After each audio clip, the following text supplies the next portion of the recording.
My name's Rafique Louison, and this is nothing but that sports talk. Short. Offensive rebound, no. Secured by Gillis and Duke.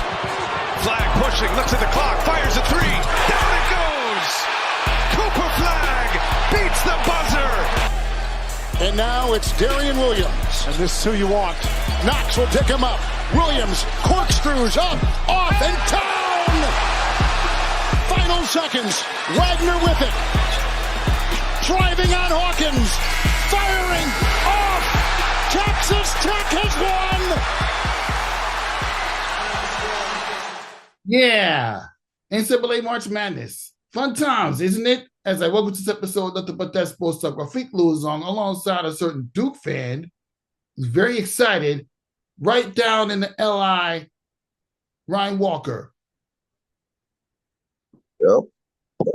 Just taking care of our business. Nothing different.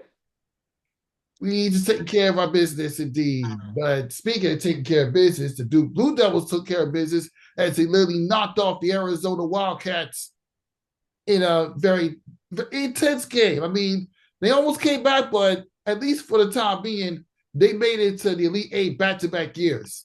And literally the third time in about the last 4 years, they made it to at least the Elite Eight minimum. Thoughts? I mean, it's just regular, I thought I was gonna come in here and be having a big old parade. But I mean, this is just regular and normal for this program.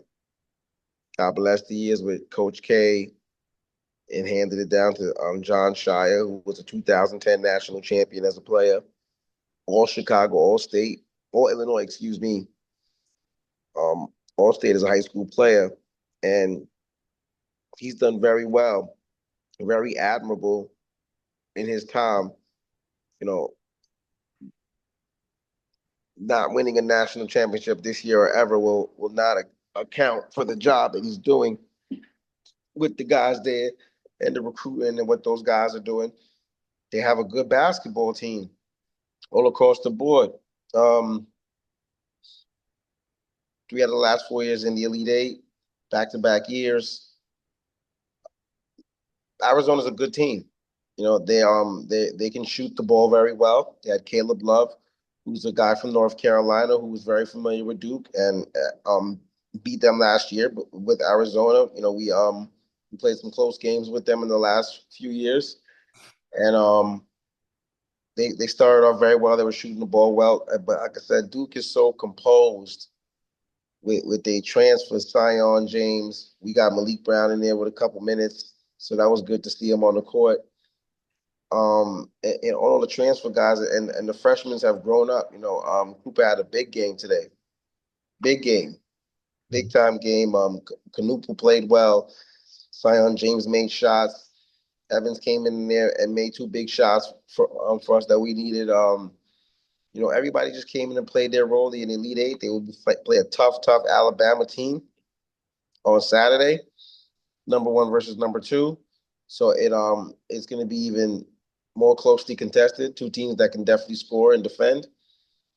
And listen, this is where we expected to be. The talent of that team, they expect to be at least in this position, if not for the next round. When the ACC tournament came and guys got injured, that puts a doubt because, everybody has to see what the health is. Knock on wood, Cooper Flag stays healthy. He looks phenomenal. Like I said, Malik Brown was able to get in there. I think they didn't want to play him as soon as they did, but they got into even though Malou played a very good game, missed a few. Sometimes he dunks it so much he just misses dunks. But he played well. And Namba came in and played well, but we got into a little foul trouble, and then that's when they put Malik Brown in. He was good defensively, good passing the ball, setting up the offense. So we see. I expect them to at least go to the Final Four. But Alabama's a really good team, and it's March Madness. It's one game at a time. Anything can happen. That's why you never underestimate this tournament. That's why I never go off. Sometimes people go off rankings and this team beat that team. the tournament is about that matchup that day, and we're just fortunate to play another day. Mm-hmm. Yeah, I know you're fortunate, especially since you had Cooper Flag carry the load, 30 points, 7 assists, 6 rebounds, and he had about 3 blocks as well. But Connor Knipple, that kid put in some work, put up 20 points, and well, even though he was in foul trouble, it eased up a little bit, but it mattered the most. We managed to add 3 assists and 4 rebounds. So, yeah, the way that Duke was able to get the well-balanced offense together, I mean, that's something that you need to do, especially since you're going to go up against an Alabama team next round who put up 113 points against BYU. Yeah, and here goes the thing. I know people are going to say, not saying you, but people are going to be prisoners of the moment to say, Cooper put up 30, you guys won by 10. If he doesn't do that, then you lose. But let's talk about the other factors to this. Duke had a 19-point lead in this game, correct? Mm-hmm. Yeah, he did. And Arizona almost came back. And Khalid Love, who torched Duke in the Final Four 3 years ago when he was in North Carolina, almost did again. Yeah, he almost went home too. He's done. So they had a 19-point lead, so we could easily say if Duke keeps their foot on their necks, then they should blow them out the gym. Didn't happen. Fine. Their first 2 rounds, they got very big time marginal victories. Let's also put into consideration that Cooper Flag got hurt in the first game of the ACC tournament. Mm-hmm. During the game.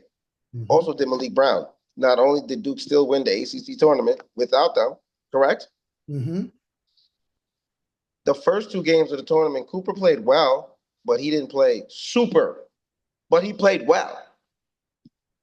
When they beat that 16 seed, that was a team effort. A bunch of guys came together to win that game in the box score. Second game, it got a little bit more difficult, sort of, but they eventually routed that team too. Cooper started getting his feet a little wetter too. So this team is good enough and has enough talent that it might not be Cooper with 30 next game. It could be somebody else, and then maybe teams will key down on them, and somebody else has to step up and make plays. Proctor had a big game in the game 2 and game 1. Proctor was shooting the lights out. He shot the lights out in the first couple of minutes. So there's enough guys on this team. Even when they got hurt in the ACC tournament, I said to my guy, I said, you know what? They still have enough talent on that team to win the conference. The ACC was down this year. Clemson got eliminated early. And you take Cooper Flag off of Duke, they're a regular college team. Mm-hmm. Just a little bit better. Bro, Knupel is a McDonald's All-American, most likely going pro very shortly. The center, Malouk, is most likely going pro. You have Isaiah Evans, who might stick around. Next year is definitely a pro. Has pro talent now. Proctor is making a big name for himself. They got Paul Harris on the bench, who is a 4-star recruit coming from Paul the Fourth. The other white boy, the backup center. He doesn't even play as much. He was All-American, All-State. So they got guys that the talent level is there. It's just about playing and the experience. They'll have another great class coming in next year too with the Boozer twins and everything. But St. John's picked up a very good kid too. The kid from Arizona State. Yeah, Johnson from Arizona State. Yeah, I think Ronan Sanan. Yeah, Johnson. Yeah, something like that. So, but I don't want to butcher his name. Yeah. We'll look into it and catch it. But they did get the guard for Arizona State, but that's a big pickup. But it's all about Duke right now. It's blue skies, it's Blue Devil country. It's CS, man. We just surging, man. Want to try to win this whole thing, hopefully. Yeah, you should be able to win, but then again, you're going up against Alabama. You see, I told you the numbers they put up, and that might be a tough game for you guys. I mean, they're not scoring 113 against us, though. All NCAA tournament games are rough. You educate me on this so many times. I mean, you're talking, but you're going up against a team whose college football team won championships. Alabama, I would not sleep on it. I mean, I get your loyalty. I would not sleep on it. I didn't even sleep on Arkansas. We got who almost defeated Texas Tech. Well, here goes the thing. One, they're good. They will not score 113 points on us. Not without 113 points going at them the same way. Two, we're not BYU. Three, Duke is a top defensive team in the country in all the major statistical categories. They guard man to man just like they will. It will be a fight. Here's what we have to remember and take into consideration. You shouldn't have been surprised by Arkansas against St. John's. You shouldn't be surprised by anything. The SEC was the best conference in college basketball. And still to this moment, still is showing why in the tournament with the most teams there. They had the most teams go to the tournament in the history of the NCAA tournament. 14. They have 16 teams in their conference. Okay? So the discrepancy is, and we had to talk with the self-proclaimed prophet, Patrick, the Don Illuminati, who said that St. John's overachieved. Right. That's always a good, and they did. You know what? I mean, I know I'm going off topic, but yeah, you mentioned they managed to get this kid Joel Sennons. There it goes. Yeah, I think it's Jonas Sanan. Yeah. So yeah, that's his name. I don't want to butcher it, but that's how it's pronounced. That's how it's pronounced. I mean, and for somebody that's calling St. John's game for WSJU, I have to pronounce it. Make sure I get it right. He tough. He was a 5-star recruit coming out. And he does have a good shooting percentage. And that's something that St. John's is lacking in the loss against Arkansas. But now they got a point guard. My only question is, will that be enough to replace all the players that are leaving this year? But that's a conversation for a different day. But back to the Duke. I'm just saying, I want to see Duke back in the Final Four. I want Cooper Flag to get a national championship before he goes to the NBA. But it's not going to be easy. Of course not. Even with enough offense, can they keep up with Alabama? That's something you need to think about.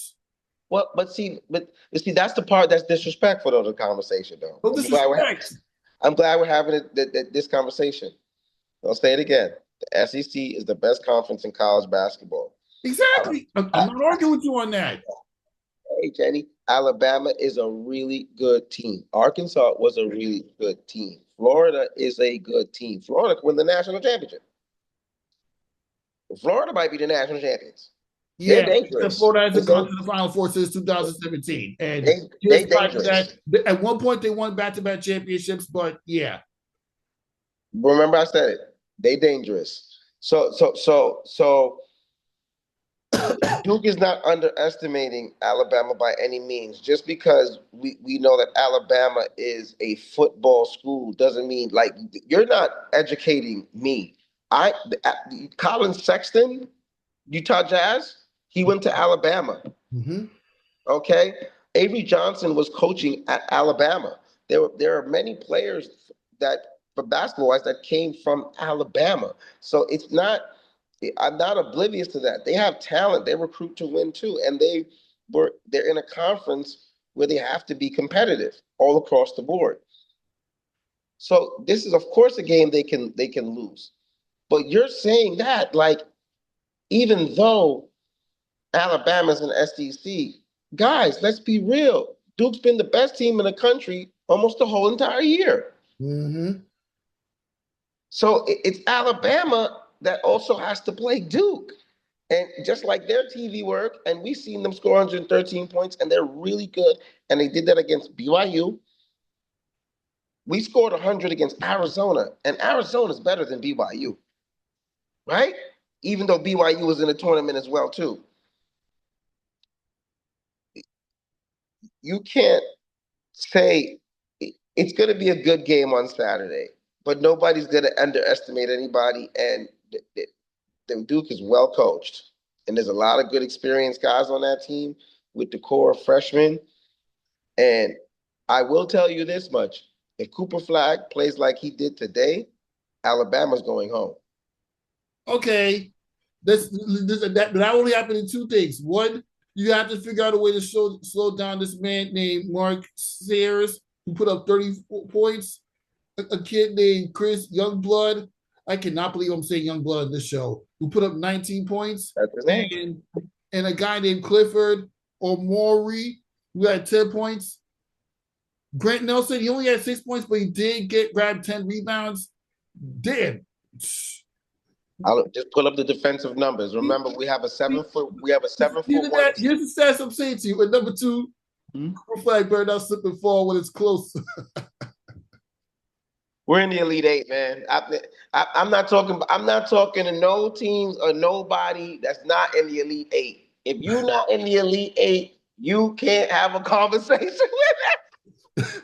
I'm sorry. I have to say it. Okay, listen. How about you guys go make some free throws? Work on the free throw line. I won't even talk about the 3-point line because everybody can't be a marksman from the 3-point line.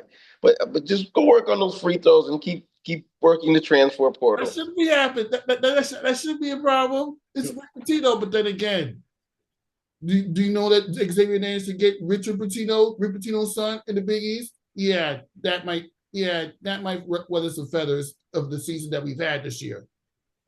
But I wouldn't be surprised in a few years if his son takes the job at St. John's. We gotta remember too, Coach Pitino's 72 years old.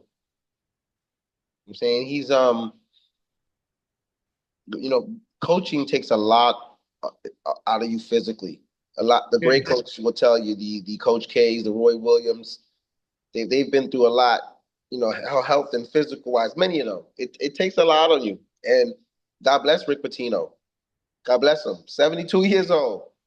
And what an extraordinary job that he's doing down there. But the energy and the intensity to still do that at that level is just, it's really no words. So, but I mean, I wouldn't be surprised if for a few years, Pitino probably the other one if you're saying he's making his way to that Big East, a couple of years, they might make him the understudy. You know what I mean? I think it'd be a smart move. But hey, listen, I get it, man. It's cute. The slip and fall thing. Yes, Cooper slipped 2 times in crucial situations. He also was very valiant in many other situations. So you're right. He didn't slip and fall. I apologize. I should not have roasted like that. No, listen. You know what? That one is gonna live forever. Patrick is stuck in my brain. That one's gonna live forever, especially with the self-proclaimed prophet Patrick. If they do lose Saturday or sometime in the tournament, that's gonna be the first thing they bring up. Cooper could have had 100 points. It's gonna be, he slipped and fall again. Hey, listen, it's fine, man. It's cool. He had 2 bad moments in crucial situations. How about this? How about being up 3 at the half and coming down and knocking down a 37-foot 3-pointer at the end of halftime? Did you see that? Yeah, that's crazy. Yeah, what are we talking about? I pledge allegiance to the flag. The 3-pointer that put Duke up 6. That was a crazy shot. I pledge allegiance to the flag. But no, in all seriousness though, congrats to Duke on getting back to the Elite Eight at least making it to the Elite Eight for the 3rd time in the last 4 years. Congrats to you guys. You really worked hard. You earn it. You worked hard. You earn it. It is no, and I don't care what you see. It's no easy road. We see number 1 seeds go home. We see number 1 seeds go home in the first round. We see number 1 seeds go home in the second round. That did not happen with Duke. Like I said, this year. Even though it's happened before in the past, it didn't happen this year. And I'm confident you're going to take out Alabama. And the game's going to take place in Newark, New Jersey. And obviously, if you didn't have your crunch time thing to deal with, you probably would at least entertain the idea of going. I've seen most of it. Honestly, I've seen most of the game. And I did also hear them flash the stat, which hopefully that doesn't go against us, where we are undefeated in the Newark area in tournament history time. So listen, it's going to be a good game. Alabama's a good team. They have a lot of good players. They're scrappy. They defend. They can rebound. We know what we're up against. They know what they're up against. And this is the time of the year. Like, if you don't want to play the better teams and to show what you got, then you shouldn't be involved in the NCAA tournament. It's the Elite Eight. No more games for anybody's going to be easy. But once you get past the first round, and see, since we're talking the tournament, it's very interesting how you can look at it. The 1 and 2 seeds, for the most part, shouldn't have an issue in the first round, but we have watched 1 and 2 seeds get defeated. We've also, of course, watched 3 seeds get defeated many times by a 14. But if the 1 and 2 seeds, for the most part, are who they are, the first game should really be easy for them. The second game might get a little bit more, But as you can see, even with Duke, this game against Arizona was a lot more competitive, because now you're starting getting to the nitty gritty where teams are really, really good, whether it's a surprise team or not. A surprise team can get hot and be an absolute buzzsaw. You know what I'm saying? So no easy games now. And we'll see how the rest of the weekend, goes out for them. Yeah, exactly. You just talk about buzzsaw. Let's transition real quick, as Arkansas was the buzzsaw of the tournament, at least going into Sweet 16, but yet they kind of fumbled big time when they ran to Texas Tech. What you think about that? I mean, this tournament is just so crazy, even with the regular things happening. They did make it a little interesting for a couple teams. Even with the listen, St. John's had a great year, regular season title, Big East title. They definitely rejuvenated the college basketball scene for the city, because they did an amazing job. God bless the Metropolitan kids, or the kids in general. Kadari, Simeon Wilcher, and Zuby had a really good year. They had a lot of transfer kids like Scott, Davian Smith, a lot of guys that come in and play, integral roles to the team, on top of Patino and the coaching and the culture and the lifestyle, and them making sure that he looked at the talent and the group of kids he got, and he implemented a style that was best towards their talents. St. John's wasn't a great shooting team. They weren't a great free throw shooting team, but they defended the hell out the basketball. You know what I'm saying? They shot blocked. They ran the floor. They kept a consistent pace. They had guys that could slash and shoot, slash and get to the basket. Zuby was almost unstoppable this year in the post. Lewis won Big East Player of the Year, great shooting games. But and then when he got to the second round, he got benched after shooting 3 for 17. Rick Pitino, right? Yeah, he had a bad game, and who knows how that affect him going forward in the future. Found him out sticking around, especially after the point guard they got, and hopefully him and Patino, Patino can be tough, but they have to figure that out if they're gonna go forward. So but St. John's overachieved this year, and that's why with Arkansas beating them, it's not like that's an upset. Arkansas is a good team, and what I was trying to illustrate to Patrick to say, in sense, like, all right, St. John's was really good here this year. We flashed all the numbers and stats. They won 20 plus games. Big East from the But in hindsight, does your eyes tell you that St. John's was better than Arkansas? Absolutely not. Even in that one game situation, that shows you the difference of competition and what they were playing. And the fact of the matter is that St. John's schedule outside of the Big East was moderate. They didn't have a lot of the Big East. Now that shows the nitty gritty, and they pretty much manhandled the Big East. In retrospect, they did. They won the regular season title and the Big East title. The Big East is also down. So you look at the things with Arkansas and how they were playing with their guards. They have DeJuan Wagner Jr., they have Boogie Flan who came back. They have players there, you know what I'm saying? They have Calipari, they're well coached. They're going to implement that style. St. John's knew what they were lacking, and Patino made sure he played exactly to their strengths. He's going to get different kind of guys, too, on top of what they lose out, even when plus some more shooters to now implement more of a style that probably he wants to do. So they overachieved. So that's why when I was hearing, and it was cute and cool, not even to sound funny, make fun of nobody. When I would hear all you guys say, "Yo, this team should go to Sweet 16, go to Final Four." I want St. John's to be on the side with Duke. Be on the side with Duke to do what? To do what? What the hell? What the hell? You be real with me, Rafique. What the hell would St. John's done against Duke? Nothing. Zuby Fork will do so much defensively. It would have been so tough to defend Zuby, because Zuby is an absolute, monster.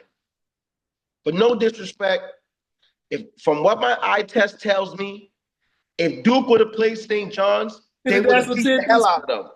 The national champion. I picked St. John's to make it to the national championship to face Duke, and they busted my bracket. Guys, forget that bracket. I had Patrick and these y'all fools thinking you want to be in the same side region with Duke. Why would you want to do that? You're gonna go home. We're gonna go home to Arkansas. We would have beat St. John's by 20. The final score would have been by 20. They can't shoot. Arizona can shoot. That's why they battled back at the end of the game. They got shooters. You're right. Texas Tech can shoot. That's how they will come back. Right. So right now, St. John's would have had to keep a close game. If St. John's don't keep a close game with Duke, they're done. They can't shoot, and we can shoot. We got 5-6 guys that can score. Proctor could go for 20 and change. We seen it in the tournament. We just seen the kid go for 30, Cooper Flag. You know Canupa can go for 20. You got Caleb Foster who could come off the bench and shoot knockdown threes. You got Isaiah Evans, who hasn't even gone crazy this year. He had one crazy game against Auburn, but he came in and knocked down 2 threes. He's good. Bro, the center is scoring 10 off dunks. The backup center is coming. How would they defend us? We can't. And you know what? If we had done this show for WRED TV or WSJU, and fans and the students would have called in, they would have looked at you like, man, they would have looked at you like they could have looked all they want, and I get it, y'all. And you know what? Listen, I got St. John's fans that don't like UConn. They hate UConn. You know what's so crazy? On the low, they hate St. John's hates UConn more than they hate Duke. See, Duke is a distance hate, and they don't even like. You know what I'm saying? That's just for what they accomplished. I went to the March Madness selection show watch party that we've had at St. John's not too long ago. Well, I got my classmates sitting next to me, and everybody was booing UConn winning their selections. They hate them. Why are you hating on UConn? He was like, man, I don't like UConn. I'm like, oh my God. UConn Yankees? Nah, UConn in New York is the equivalent of liking the Patriots or the Red Sox, especially because UConn and this is never experienced St. John's fans dislike UConn dislike UConn. Right, and hey, listen, UConn has given big losses to my Duke in the past years. We gave them a big loss. We've given them big losses way before, like in the Sweet 16s.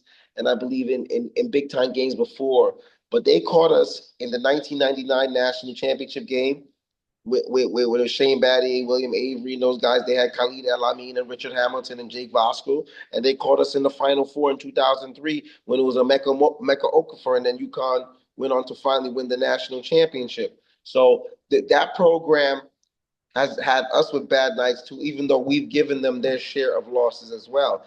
I can understand. I don't have a deep regiment hate for them because it's UConn. We like I said, I was a Duke fan, so there's a distance. But please believe, if I was a St. John's fan, and I understand, because like I said, I like the Johnnies. Listen, I've been a Dookie fan first, and that's what I got to stick with. But St. John's should hate UConn because UConn won all those national titles over the last 30 years.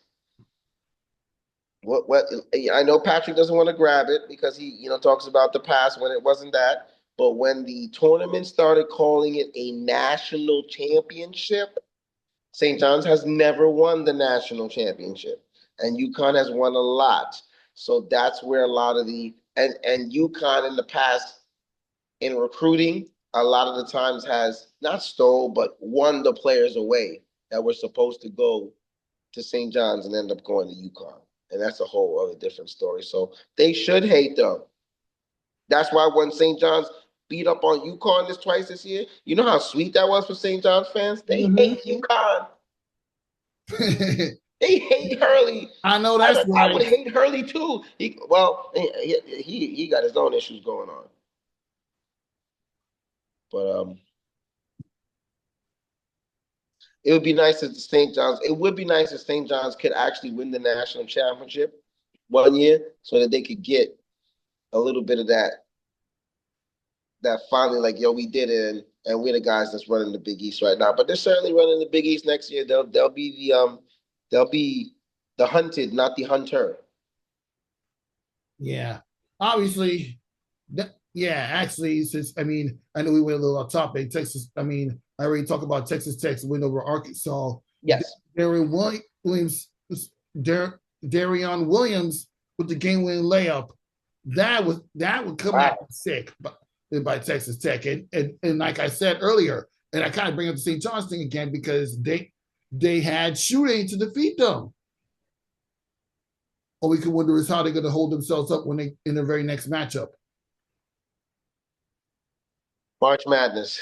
When they go up against another SEC team in Florida, that's something that's gonna get some thoughts. Yeah, that's a dangerous team right there. Mm-hmm. Yeah, and but Duke focus on taking out Alabama, and I wish you good luck on that.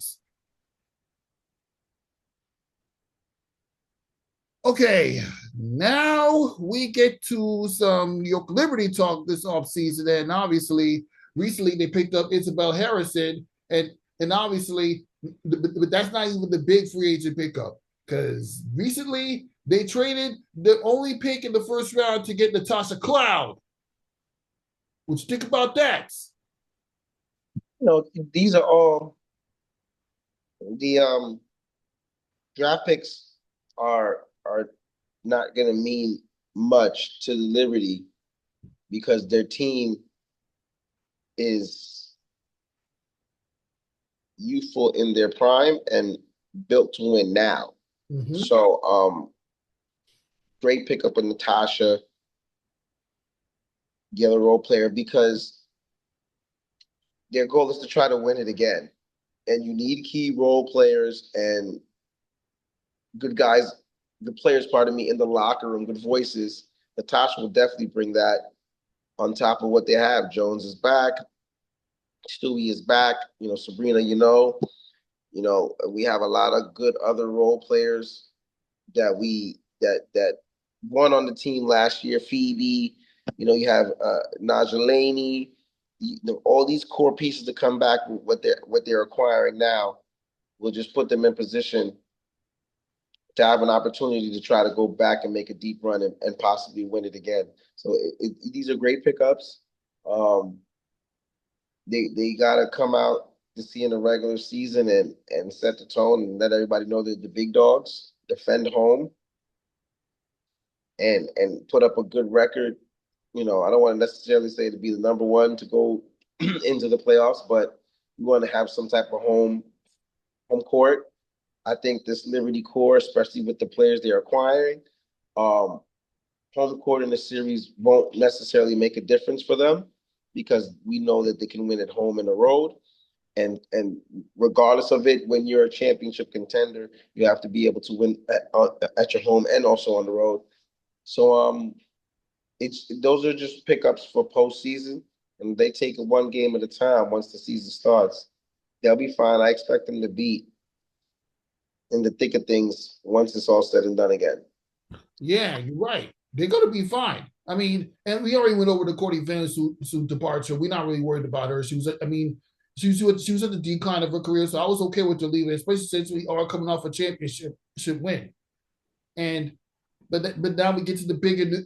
But adding Natasha Clown and Isabel Harrison, it'll at least add some role players and some depth to a New York Liberty team to keep this championship momentum sustainable for at least another season. Yeah. But here comes the good part. How about a state of the art? How about the New York Liberty having their own state of the art facility, as it was just announced at Greenpoint, Brooklyn, New York, which is set to open in 2027. Just think about the New York Liberty having their own state of the art practice facility separate from the one they practice at the Barclays Center right now.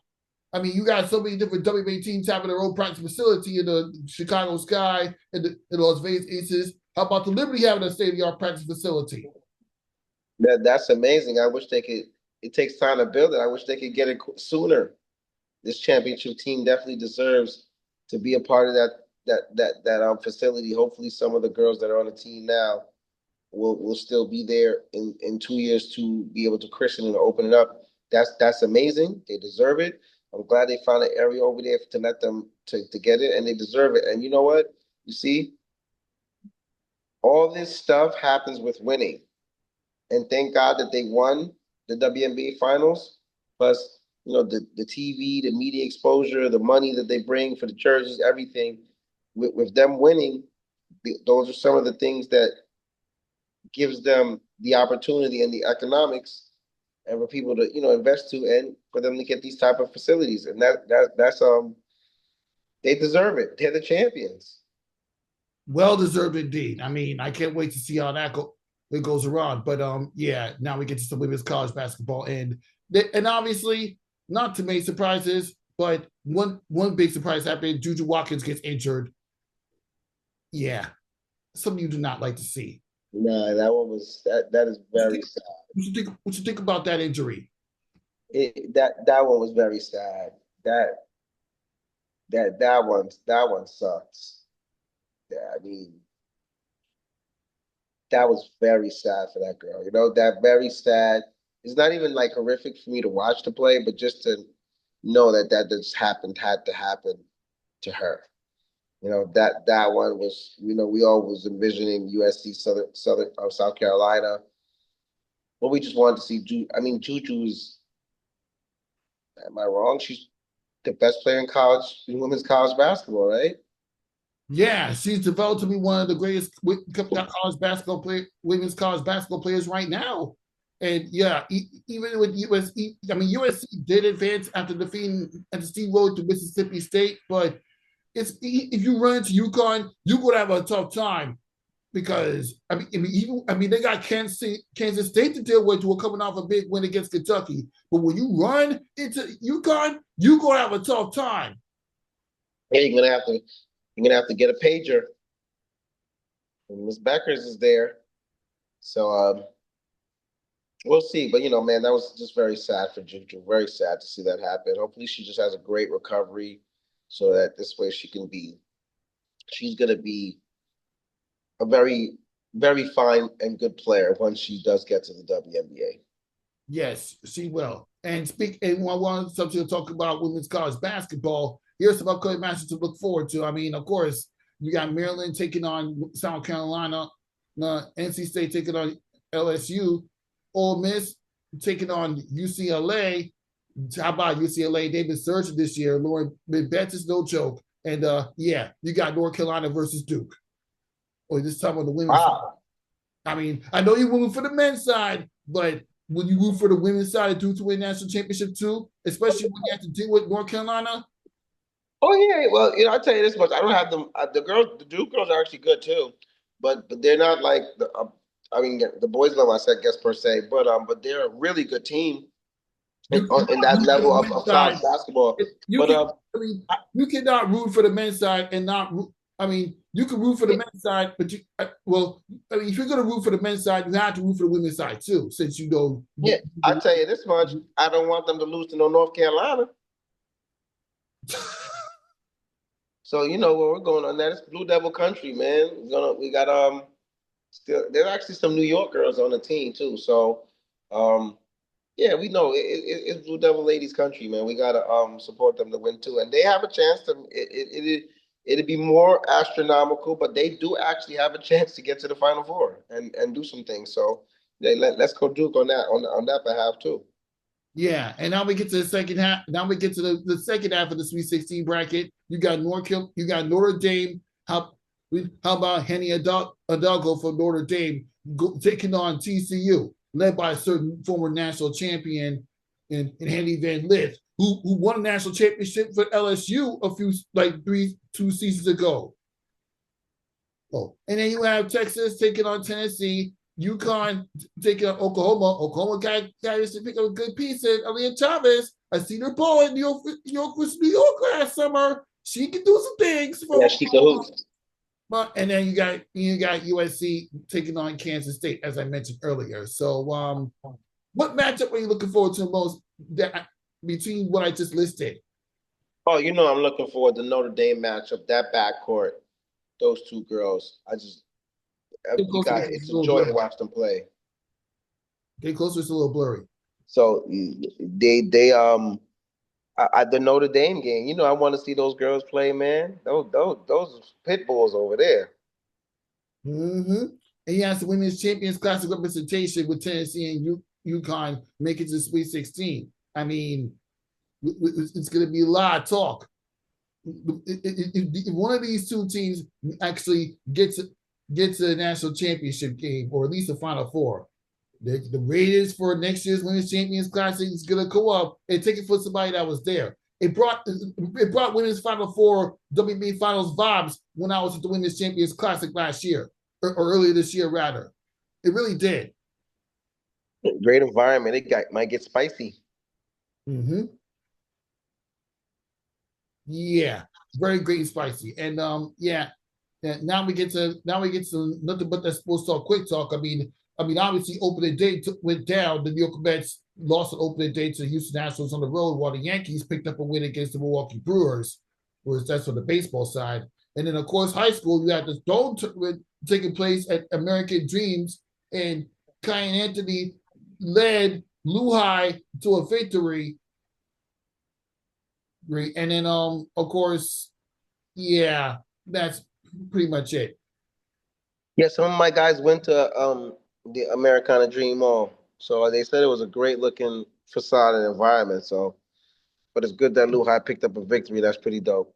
Yeah, Lehigh defeated this team called the Hawks. Okay. They just defeated the Hawks to get to the next round, and yeah, there was some pretty good games. I mean, Kai Anthony showed out. The brothers, you told me that was good, showed out. Mikael Gordon, the sophomore that lead playing field into a national win in front of Carmelo Anthony. I mean, that's what's on the Instagram post. I mean, there was some good highlights. I mean, I don't know. Yes. I mean, I hope one day you get a chance to actually check it out, even if it's just watching it through the NBA app, because high school basketball is all around, my guy. 100%. Yep, 100%. Now, let's just get to what you went up to on your side, or what we've been up to ever since the last episode segment. What you been up to on your side, my guy? Oh man, just normal. Last week did a big event. Nice again, like I said, young man named Harold.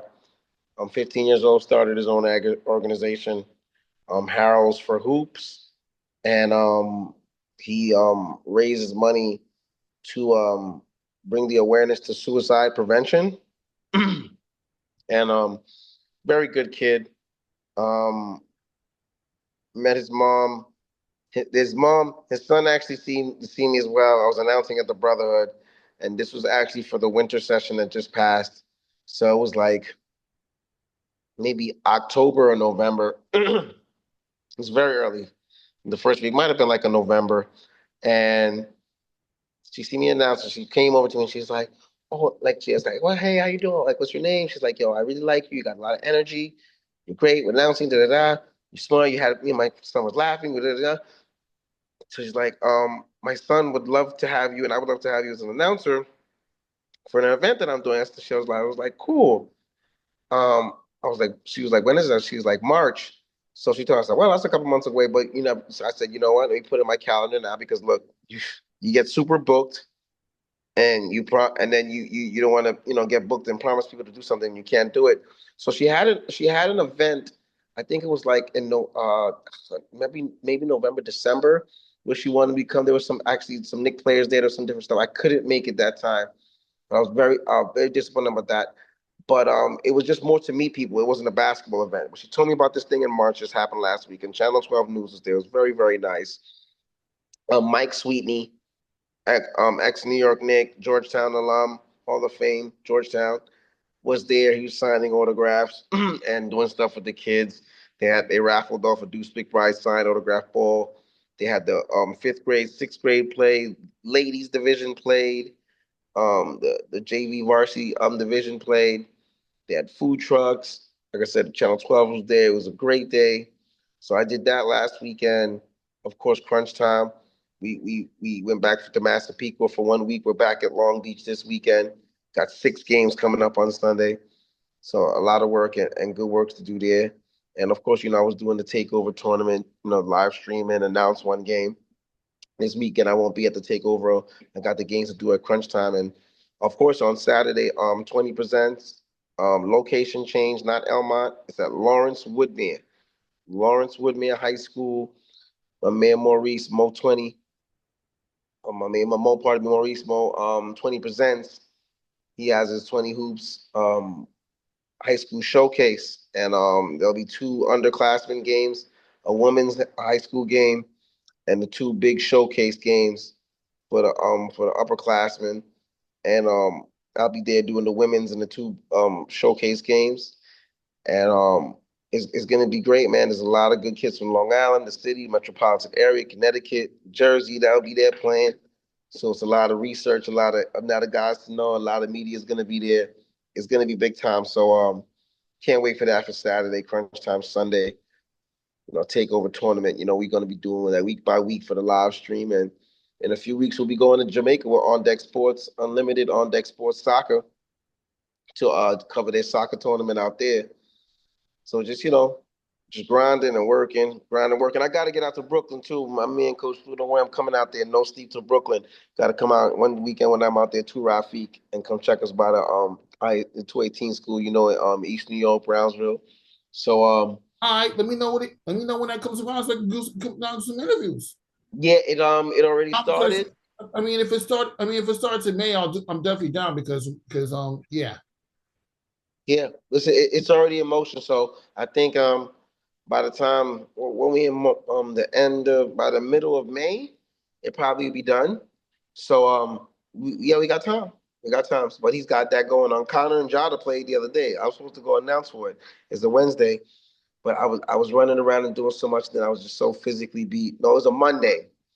So it rained that day, and then me and the kids had to run around. Then I had to get some rest. I was like, I can't make it. I am so exhausted. So but my man No Sleep to Brooklyn. He got his tournament flying on there. So we working, man. That's all the work we got, brewing in the kitchen. Yeah, well, on my end, as I kind of already mentioned, I've been doing some stuff for W Red TV. That's a campus TV station at St. John's. Johnson, I've actually hosted some shows, and I just host some shows, interviewing some students, just getting familiar with them, talking some sports entertainment topics. We interviewed some students for WSJU in recent weeks. Doing the board operator for some of the baseball, some of the sports games and then yeah, not too long ago I managed to do honor stand up, honor like be a reporter, interview some students for it was during the March Madness Sentinel thing that happened literally weeks ago. I kind of mentioned this in the last episode, but just in case I didn't mention it, then I've just been doing that. And obviously, well, I've had some couple of days to myself so I can like kind of relax because this is more of a chill week. Just to relax and catch up on myself. Well, yeah, that's pretty much it. I've been doing some work for them, and obviously, academic work, school. I don't really want to get into much details about that, but more to the point, when you're doing work at the PhDW, you understand. But that's more the conversation we get off the air. But more to the points, the work never stops. Even when you're unemployed, the work never stops. Nope. Also, June 14th, Bowling for Peace. He got his tournament going on to a one-day thing, high school showcase. John Jay. Yeah, John Jay, I'm gonna be down there with them guys too at John Jay this time. So we're gonna rock and roll down there too. Slim the announcer, Box Office International. You know what I'm saying? My guys down there to announce the game.